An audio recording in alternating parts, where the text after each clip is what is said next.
በተከዜ ዘብና በህወሓት ታጣቂዎች መካከል የተፈጠረው አስደንጋጭ ግጭት የመካከለኛው ምስራቅ ጦርነት እንዲቆም ኢትዮጵያ መጠየቋ፣ ከጅቡቲ ለኢትዮጵያ ጭነቶች ቅድሚያ ይሰጣል መባሉ፣ ኢራንን የእሳት ምድጃ አደርጋታለሁ ስትል አሜሪካ መዛቷ፣ ኢራን ማዕቀብ እንዲነሳላት መጠየቋና በመካከለኛው ምስራቅ ያለውን ጦርነት ውሎና ከኢትዮ አምባ መደመጣቸው ይቀጥላል። ጤና ይስጥልኝ። ቻናሉን ላይክ፣ ሼር እና ሰብስክራይብ በማድረግ ተወዳጁን ወደ መረጃዎቹ አለፍን። በወልቃይት በተከዜ ዘብና በህወሓት ታጣቂዎች መካከል የተኩስ ልውውጥ መደረጉ፣ በአማራ ክልል ስር በተደራጀው የወልቃይት ጠገዴ ሰቲት ሁመራ ዞን በታጣቂዎች መካከል ተኩስ መደረጉን ምንጮች ጠቁመዋል። ለተኩሱ ልውውጥ ምክንያት የሆነው የተከዜ ዘብ ታጣቂዎች ወታደራዊ ካምፓቸውን ለቀው ከወጡ በኋላ የህወሓት ታጣቂዎች ካምፑን መቆጣጠራቸውን ተከትሎ ነው ተብሏል። ይህ የተከዜ ዘብና የመከላከያ ሰራዊት የጋራ ወታደራዊ ካምፕ የሚገኘው አባ ሻረው እርሻ በተባለው ስፍራ ላይ ሲሆን ቦታው እጅግ ስትራቴጂክ እንደሆነ ተነግሯል። ከሁለት ቀናት በፊት በዚህ ካምፕ የሚገኙ የተከዜ ዘብ ታጣቂዎች ወታደራዊ ካምፑን ለቀው መውጣታቸውን ተከትሎ በቅርብ ርቀት ላይ የሚንቀሳቀሱት የህወሓት አርሚ 70 አባላት ካምፑን መያዝ ችለዋል። ይህን ተከትሎ በአካባቢው ሰዓታት የፈጀ ከባድ ውጊያ በሁለት ኃይሎች መካከል ተደርጓል። በአማራና ትግራይ ክልሎች መሃል ውዝግብ በሚነሳበት የወልቃይት ቀጠና የጸጥታ ችግር ከዕለት ወደ ዕለት እየተባባሰ ነው። በዚህ ቀጠና ካለፉት ወራት ወዲህ የህወሓትና የፌዴራል መንግስት ኃይሎች ከፍተኛ ቁጥር ያለው ሰራዊታቸውን እያስጠጉ እንደሆነ የተለያዩ ምንጮች አረጋግጠዋል። የኢራኑ ጦርነት እንዲቆም ኢትዮጵያ ጠየቀች። ስድስተኛ ሳምንቱን ባገባደደው የመካከለኛው ምስራቅ ጦርነት እየተጎዱ ካሉ አገራት መሃል ኢትዮጵያ አንዷ ናት። የሆርሙዝ ሰርጥ በመዘጋቱ በአገሪቱ ከፍተኛ የነዳጅ እጥረት ተከስቷል። ይህ ጦርነት እንዲቆም ታዲያ ኢትዮጵያ ተኩስ አቁም እንዲደረግ ጠይቃለች ነው የተባለው። በጠቅላይ ሚኒስትሯ በኩል የኢራንን ጥቃት ያወገዘችው ኢትዮጵያ በተመድ የሰብአዊ መብት ምክር ቤት ምክትል ፕሬዝዳንቷ ተኩስ ይቁም ብላለች። በመካከለኛው ምስራቅ ያለውን ውጥረት ከአየር ትራንስፖርት፣ ከመርከቦች እንቅስቃሴ በቀጥታ በኢኮኖሚ በማህበራዊ ጉዳዮች ላይ የሚያሳድረውን ጫናና ስጋት ከባድ እንደሆነ ተገልጿል። በዚህም የተነሳ ኢትዮጵያ አፋጣኝ ተኩስ አቁም እንዲደረግና መፍትሄ እንዲፈለግ ጥሪ ማቅረቧን መረጃዎች አመላክተዋል። የጅቡቲ ወደብ ለኢትዮጵያ ጭነቶች ቅድሚያ እንደሚሰጥ ገለጸ።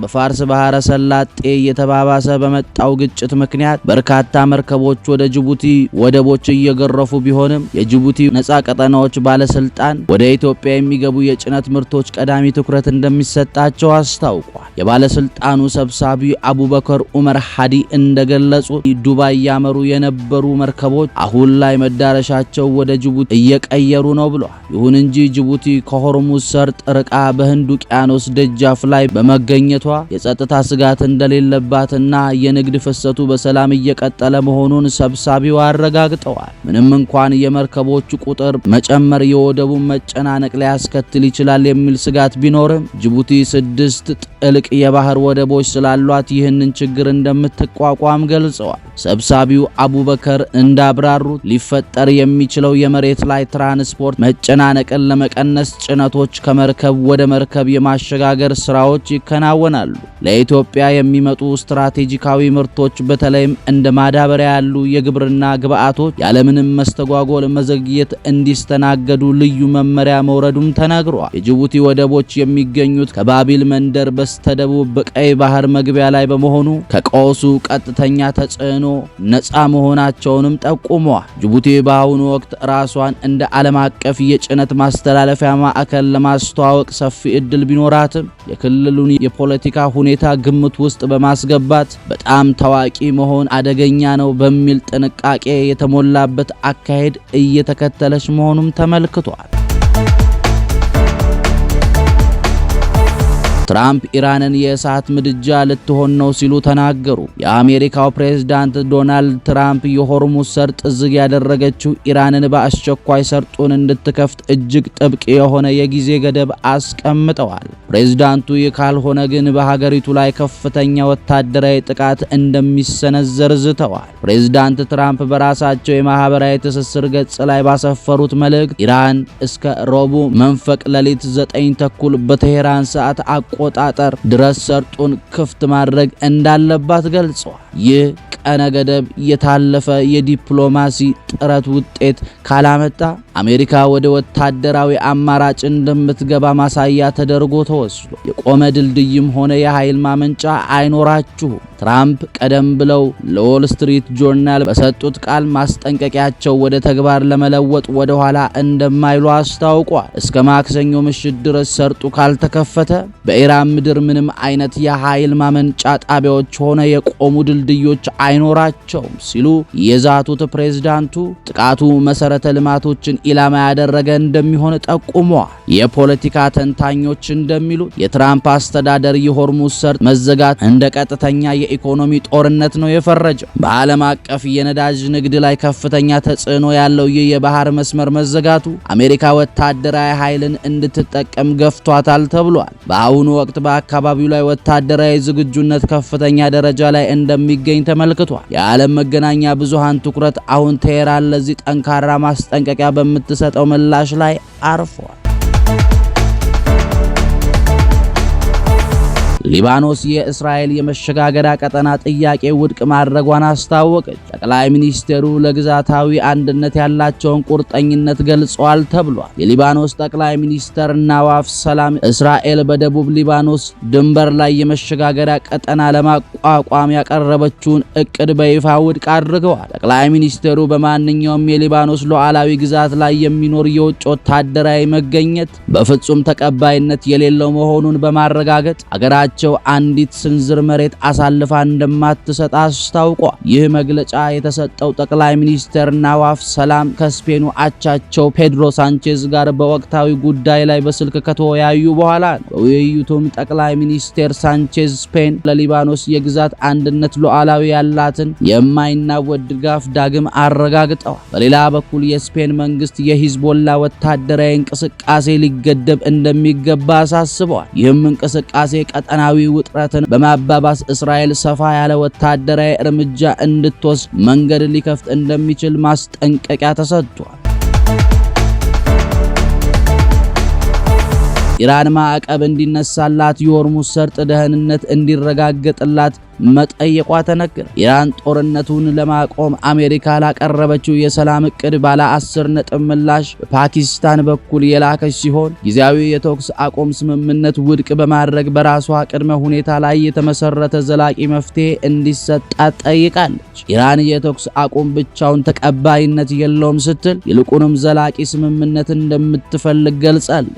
ከጥያቄዎቿ መካከል የሚከተሉትን ማካተቷ ተነግሯል። ቀጠናዊ ውጊያዎች እንዲቆሙ፣ የተጣሉባት ማዕቀቦች እንዲነሱ፣ የመልሶ ግንባታ ድጋፍ እንዲደረግና በሆርሙዝ ሰርጥ ደህንነት የተጠበቀ የትራንዚት ህግጋት እንዲሰፍኑ የሚሉ ጥያቄዎችን ማቅረቧ ተነግሯል። አንድ የአሜሪካ ባለስልጣን እንደገለጹት ኢራን የላከችው ይህ ምላሽ ከመጠን ያለፈ ጥያቄዎች የቀረቡበት መሆኑንና ለዲፕሎማሲያዊ ሂደት መንገድ መክፈት መቻሉ ግልጽ እንዳልሆነ ተዘግቧል።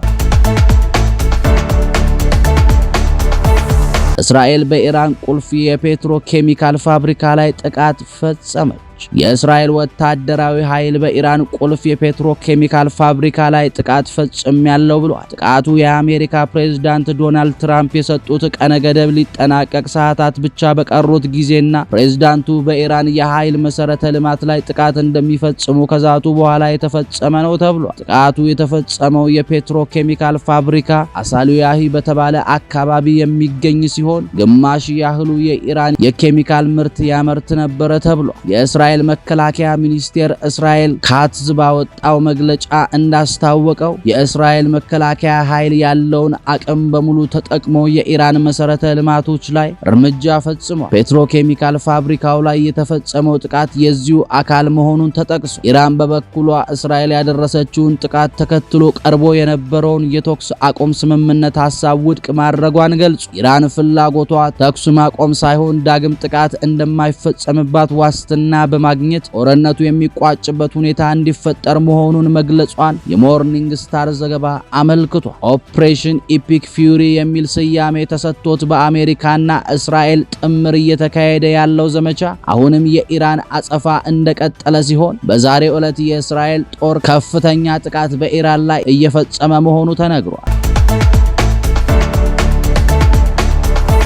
ኢራን በትራምፕ ማስጠንቀቂያዎች ምክንያት የባቢኤል መንደር ወሽመጥ ለመዝጋት መዛቷ ተነገረ። ወሳኝ የቀጠናው የውሃ መስመር የሆነው የሆርሙዝ ወሽመጥ ከተዘጋ በኋላ አሁን የባቢኤል መንደር ወሽመጥ የመስተጓጎል አደጋ ተጋርጦበታል። የአሜሪካው ፕሬዝዳንት ዶናልድ ትራምፕ በኢራን ተመታ የወደቀችው አውሮፕላን አብራሪ በኢራን ኃይሎች ከተረፈ በኋላ ኢራን እስከ ማክሰኞ ቀነ ገደብ ድረስ የሆርሙዝ ወሽመጥን ካልከፈተች በሀገሪቱና በመሰረተ ልማቷ ላይ ጥቃት እንደሚያደርሱ ጠንካራ ቃላት የታከሉባቸውን ዛቻዎች እሁድ ሰንዝረዋል። ኢራን ባለፈው ሳምንት መጨረሻ በጎረቤት የባህረ ሰላጤ አረብ ሀገራት የኢነርጂ መሰረተ ልማቶች ላይ ጥቃት የፈጸመች ሲሆን በአረብ ባህረ ገብ መሬት አቅራቢያ የሚገኘውን የባቢኤል መንደር ወሽመጥ ለመገደብ ዝታለች። 32 ኪሎ ሜትር ስፋት ያለውን የባቢኤል መንደር ወሽመጥ ቀይ ባህር ከኤደን ባህረ ሰላጤና ከአረብ ባህር ጋር ያገናኛል።